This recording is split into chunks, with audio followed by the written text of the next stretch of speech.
Hi, and welcome to another panel of NeverEndingPanel.com, sometime somewhere on the internet and physically located at WesterCon, which is in the Pasadena Hilton. And we are having another edition of In Defense of.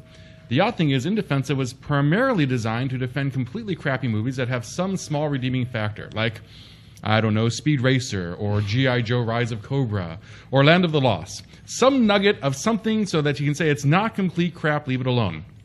Today, however, we have two guests with us, along with my brother. We have Todd McCaffrey, and we have Richard Berger. And they have a very interesting take, because tonight, In Defensive is going to be defending a movie I never, ever would have thought I would have to defend on this segment. Tonight, we are doing In Defense of Bladerunner. Would you like to go first? We are going to have two gentlemen attacking Blade Runner, and my brother and I will attempt desperately to defend what I consider one of the finest movies ever made. So I am greatly confused. So all I can say is, huh? Okay, so I guess if you define a good movie as something that starts off dark, gets darker, says really the best thing you can do with your life is slit your wrists now, nothing we will ever do with our technology is good, and oh, by the way, it's okay to really not make too much sense, then Blade Runner would be an excellent movie.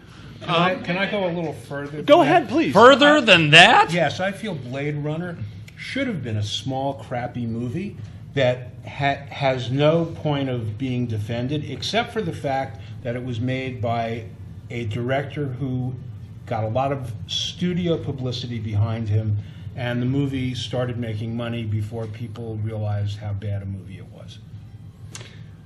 I just don't know where to begin. Where to begin? So there are loads of dark movies that get darker that are actually quite entertaining and teach us something. Well, Gattaca, Dark Getting Darker is actually decent, not as good as Blade Runner. A movie that gets dark but has a message towards the end, which I believe Blade Runner did. Certainly the director's cut. I can sort of go with. Oh no! Wait a minute. So now we want to argue between director's cut and non-director's cut. I'm talking about director's cut. You see, I'm talking about the one that got released in the one that theaters got released was and still a wasted our great time. movie, except for the bad voiceover and the stupid ending. And so, but that's the one. That's fine. I'm I don't mind talking qualifying. I'm going to defend the director's cut as being the best one. I think the one that came out before that was Certainly the director thought so. The director thought the director's cut was better. Yes. So even moving beyond that, the reason I think Blade Runner is a great movie is because you start watching this movie thinking that you know who the bad guy is, and it kind of reverses on you in the middle, and then suddenly the Nexus 6, even though they're violent and dangerous, maybe they're not so bad because all they want is life. And are we really heading there? And so what I liked about Blade Runner is what I like about good science fiction, good extrapolative fiction, is that it makes you question your forward march in certain notions and ideas. It is so easy to sit there. I mean, you're basically what you have here is a retelling of Frankenstein. Right. So there's lots of stories that get retold. Yes, there are lots of stories that got retold. But the basic thing is, gee, what we do with science is bad. We're a bunch of idiots. Corporations are wrong, and there's nothing worth living for. Yeah. Why do we have to do this again and again? Why does it become good just because we have sort of android things wandering around? Richard wants to say something? I will pose another question. Sure. If you have the gall to remake another story, shouldn't you do it better? I think that he did do it better. Is Blade Runner better than Frankenstein? I don't think it's hard to top Frankenstein the story. I'm going to say that, but is Blade Runner better than Frankenstein the movie? Blade Runner is an excellent telling for the time it came out. Exactly. Obviously, something written in the 1840s versus something filmed in the 1980s, you're going to have two completely different concepts. I will make for a movie from the 1980s. Right. I'm going to have to Interview with the Vampires. Donnie, go ahead. Sorry. My statement. Thank you. I'm going to have to say that Blade Runner, both in terms of music, in terms of cinematography, in terms of basic acting, it was some of the best things Rutger, in fact, some people would say it's the only good thing that Rutger ever did. I would have to say that is a movie that is beautiful to watch. It is hypnotic. You can watch it straight, you can watch it drunk, you can watch it stoned. That movie just is phenomenal across the board. Okay, so you're saying that 2 out of the 3 ways to watch this movie are with your senses impaired.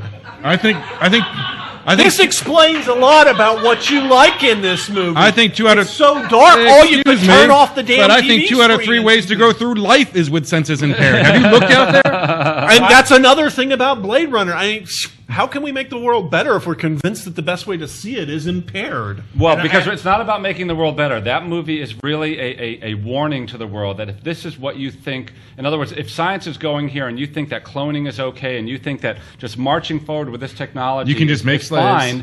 fine without ethical and moral constraints on that kind of technology, you're going to end up with a system in which people can create humans and think nothing of them as being actually human. Okay, so and fundamentally- I think that that's a very good warning, and that's to your Frankenstein answer, which is sometimes those stories need to be retold, just like Interview with a Vampire was retold in a way that was contemporary. I thought we were talking about this as a movie, because as a movie, there are many things about it that are really awful. Number one is the way it was shot, which is that it founded a school of darkness. Yeah, well, movies. it was So you film go to- noir.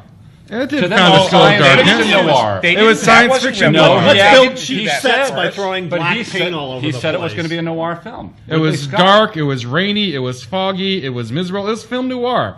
Come on. The difference between this and the Maltese Falcon in terms of the setting is that they had It's flying just color cars. and flying cars. Yeah, I mean, and how acting, revolutionary but that's is not that? brand It has new. to be I find it revolutionary. It's a interesting. dark Hold theme. on. One I- person at a time. I win. Todd. I find it interesting that one of the statements you make about the glory of this film is it's the best thing Rutger Hauer's ever been in. Maybe you just like this film because for once, this, I guess in your makings, B-list actor finally did something that's worth looking at. That's not why. Soundman Tim. I Hold Sam on. Tim. Hold on. Sorry. Sam and Tim gets. So first off, Also known as Tim Treppich. Rutger Hauer was really good in Ladyhawk. Yeah, he was. Secondly, Yep. He was okay in Lady Hawk. Secondly, a movie is a good movie if it communicates what the author is trying to portray. Is that correct? I wouldn't Well, say it that depends. at all. If the author's trying to portray I crap, we would don't never care. say that because author is about the last thing that gets into a movie. That's true. Well, I will suggest that what the author has intended is important. Now, Philip K. Dick, who wrote the original story which the movie is based on, he Do was androids primarily dream electric sleep? He was primarily concerned with dehumanization, right? And the movie is about creating artificial humans and what that means, what that makes us as humans, whether that makes Correct. us more or less human. I think it communicates that very completely, especially when you look at the idea of, is our hero actually a human or not, and what does that mean? So I think actually it's a very powerful film in that way, just because the theme is there. All right. Okay, we- same story hold as on. Hold on. Frankenstein. But the same not story. there. Excuse me, It's we've not got human. 2 minutes left, which means I'm going to say, is there anyone in the audience who wishes to say? If not, then we'll give it over to Richard. Anyone wish to comment in the audience? Moving over to Richard. Moving over to Okay, Richard. Richard, I take would it. like to draw an analogy between this movie and the poem by Samuel Taylor Coleridge. Wow. In Xanadu Poems. did Kubla Khan, etc., which is a grandiose construction until the person from Porlock knocked on his door. Don't do that 'cause of the sound. Sorry, Yep. and interrupted him. Knock and on my he brother's never head. finished the poem, and like that, this movie was never finished. It's an incomplete structure that asks a couple of questions that the Frankenstein story asked, and this movie never really answered I think in a a way movie- that went okay. at all beyond that. I think I'm a movie that sorry. leaves you asking questions, other than in your case, why didn't he finish the movie? That wasn't the case with me. It left me asking questions about what is the essence of humanity, when does humanity stop being human, and where is science leading us? I think these are very important questions that science fiction really asks a lot as well. Todd, we've got Todd, 1 go ahead. minute. 1 minute. I would say that this film mostly caused me to ask the question, when will it be over? It really didn't pose a great question that hadn't been asked before. It didn't pose another way of looking at the great question that hadn't been asked before. Getting back to author, this isn't Philip K. Dick. It may be based on his work, but it is not Philip K. Dick. You can't take a novel and bring it to the screen And be the they- same. they stole the we title. need to cut And this they off now stole at this the point. But so give Tim his last I'm going second. to say, actually, I need to cut this off now. So, if you didn't like what we said, if you liked what we said, if you want to agree or If you argue, disagreed please with comment Todd and below. Richard, If you liked the How movie can in you whatever state you happen to disagree see it, with or if you hated the movie in whatever state you happen to see it, please let us know in the comments down below. Thank you for a very strange episode of In Defense Of. We're out. wow. That was awesome, man. That was friggin' awesome. Needed the defense there, but Thanks, brother. That was great. still don't believe